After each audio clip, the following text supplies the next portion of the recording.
everybody, this is Nia Pierce, editor-in-chief at SheAttack.com, and I am back with another video. I know I've been a little MIA, so I do apologize for that. I have been lost in the sauce. Like, I have been completely detached from most of the things going on in the gaming community or the gaming at large, because I just started getting into comic books, and that's pretty much taken over my world. So expect me to come on here and talk to you guys about comic books in the near future, maybe. Here lately, I've been getting into some DC stuff, and I've been reading some Marvel stuff here and there. But so far, I'm reading some of the New 52 stuff leading up to the now current DC Rebirth books. So I don't want to bore you guys too much with that, but be expecting some comic book stuff on this channel. So if you're interested in any of that, then definitely stay tuned for what I will be putting out in the near future regarding those topics. But as we all know, right now it's all about E3 2016. We've got one more week to go until this thing takes off, and there are some people who aren't excited. There are some people who are very excited, and then there's some people who are very indifferent. I am actually always usually pretty grounded around E3 time. Of course, there's some anxiousness there, kind of trying to figure out what the heck they're going to be talking about. Like, what are they going to show us this year, you know? So I usually try to have, you know, moderate expectations of what people are going to show. This year, my attitude about E3 is a little bit more on the cynical side, because, you know, year after year, even though these companies show us all of these great things, a lot of it we won't really actually get to play until years later. So, you know, I'm sure that I'm gonna see a lot of things at E3 that will pique my interest and things that will be very cool looking. But at the end of the day, it's like, man, show me something I can get my hands on in the near future. I don't want to be the mother of a toddler by the time this game comes out. That's all I'm saying. You know, don't get me hyped up for these games that I'm not gonna see for like 3 to 4 years. And that's not to put a damper on anybody else's expectations for E3. I'm pretty sure that there's gonna be some bombs, because there's a lot to anticipate here lately, especially with things like the rumored Xbox Scorpio and the rumored PS4 Neo. You know, these upgradable consoles, and the potential of those upgradable consoles, and the potential of VR and AR along with this updated hardware and things like that. So, you know, there's a good chance that we will see some things this year that will turn some of us non-believers into believers in regards to AR and VR.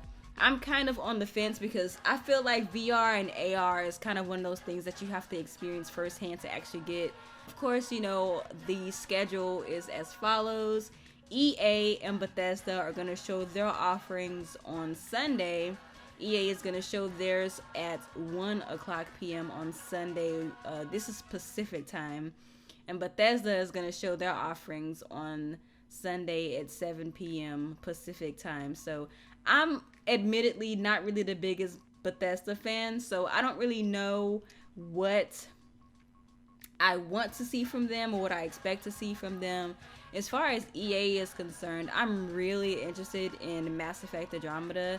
I really want to see some actual gameplay footage. I know that they did hint at some things last year, but we didn't really see anything in particular. Of course, you know, on Monday, we're going to have Microsoft, Ubisoft, and Sony. Monday on at 9:00 a.m. we're gonna have Xbox's conference. At 1:00 p.m. we're gonna have Ubisoft, and at 6:00 p.m. we're gonna have Sony.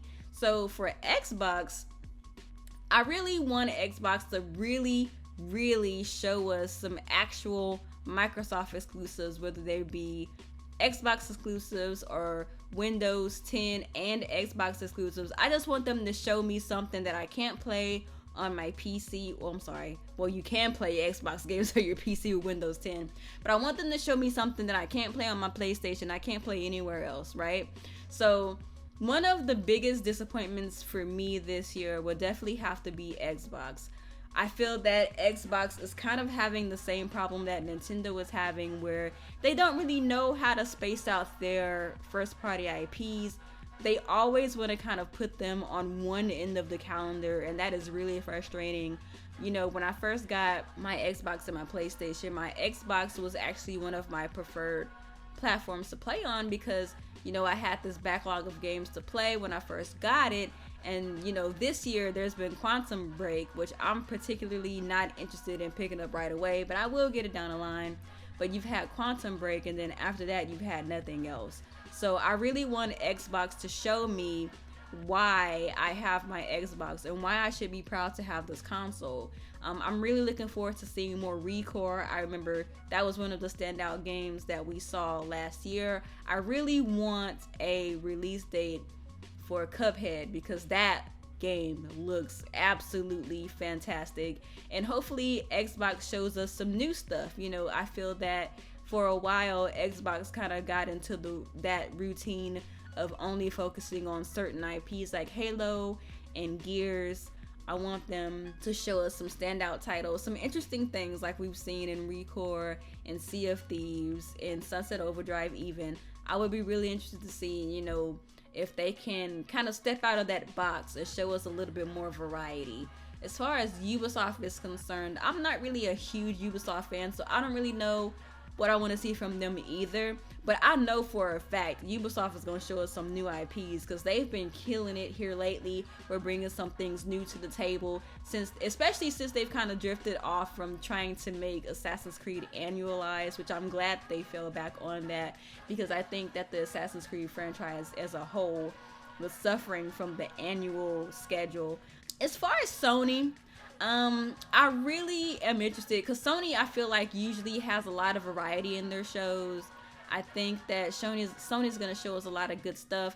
One thing that I can say about Sony, though, is that I don't want them to focus too much on VR. Of course, show us some interesting things about VR, but I don't want that to be their focus. For Sony, I want to see game after game after game, and I want to see some interesting stuff in the way that Sony does it. You know, I feel like even though sometimes Sony's conferences are hit or miss, sometimes they're fire and then sometimes their presentation is a little bit on the slow side, they never really disappoint when it comes down to showing us a good variety of exclusive titles. So, you know, whenever it comes to Sony, I kind of go in with a clean slate, and what they show me is what they show me, and usually I find something from what Sony shows that piques my interest to a degree. And since now Sony is finally starting to roll out their big IPs like Ratchet and Clank and Uncharted and things like that, I think that they're finally starting to get their foot in the door, even though it took them a little while to get here.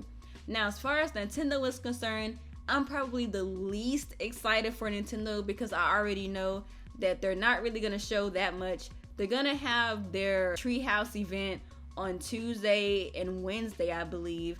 And on Tuesday is going to begin at 9 a.m. in the morning. And this year the focus is going to be on Zelda, the Wii U version of Zelda. And they're going to be showing off some gameplay of games like Shin Megami Tensei X Fire Emblem, which is, I don't remember the official title now. I can't remember because I am not interested in that game at all.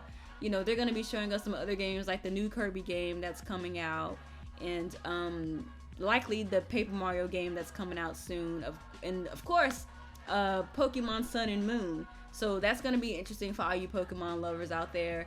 As far as for me, the only thing that Nintendo is going to be showing this year that I am absolutely interested in out of all of that is Zelda. I'm really looking forward to them going a little bit more in detail about Link's backstory, because there's some things just from the little bit of Zelda things that we've seen that look really, really interesting to me. One of the main things, though, that is really interesting to me is the new emblem that this new Zelda game is going to have. If you haven't checked it out, on Nintendo's E3 site, there's this emblem that looks like the Sheikah symbol, and then there's some weird kind of etching around the Sheikah symbol that reminds me a lot from the robot ancient race. I can't remember their name at the moment, from Skyward Sword. They were a very technologically advanced society, and I think that they might kind of go that way in this new Zelda. So I'm really interested, because that's one of the races in the last Zelda game, Skyward Sword, that I really want to know more about. So I hope they talk about more about that race and more about their technology. And another interesting thing that I noticed is that Link wears these greaves on his arm that look like the Gerudo etching from Ocarina of Time. So I'm wondering, is this Link actually a part of the Gerudo tribe? Like maybe his mama was a Gerudo thief or something. Like some really cool background. Maybe him and Ganon were actually like best friends in their childhood or something.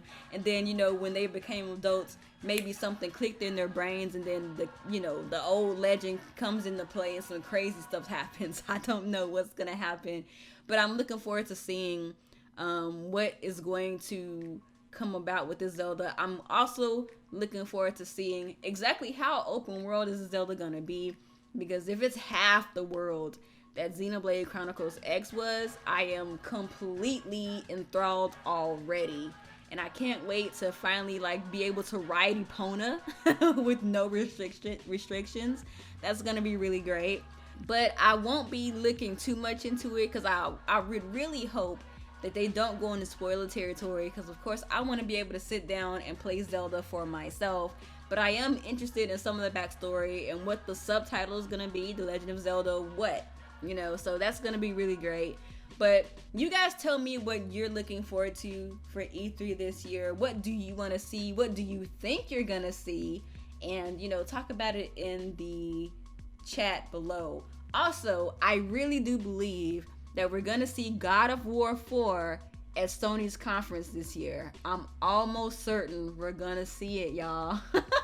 So y'all tell me what you think below. We can get this conversation going. Talk to you later. Peace. REBOOT Gaming.